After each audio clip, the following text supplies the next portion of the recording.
Toute l'Europe déclare la guerre à la France. Le pays est au bord du gouffre, mais contre toute attente, c'est la France qui gagne la guerre. On est en 1793, la France vient de couper la tête de son roi. Une coalition de pays d'Europe aligne alors 400 000 soldats à la frontière pour rétablir la monarchie française. Mais voilà, la France n'a pas les moyens de se battre. La France est affaiblie, alors tous les hommes célibataires de 18 à 25 ans sont appelés à la guerre. L'armée française sera alors divisée en deux fronts.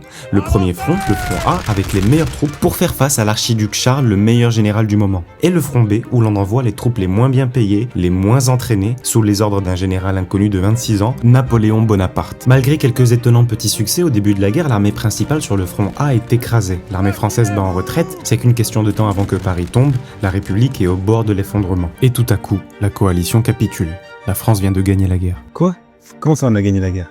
Napoléon, c'est quoi ça? C'est son prénom? Alors que l'Europe a les yeux rivés sur le front principal, Napoléon lui frappe au sud. Méthodiquement, il enchaîne victoire sur victoire. Milan tombe, Mantoue capitule, Venise se rend. En quelques mois, il est aux portes de Vienne. On ne lui avait pas demandé de temps, mais il l'a fait. L'Autriche panique, ils n'ont pas d'autre choix que de capituler. La guerre est finie, la France vient de rencontrer Napoléon. Grâce à lui, la France a vaincu la première coalition et elle vaincra les 4 suivantes.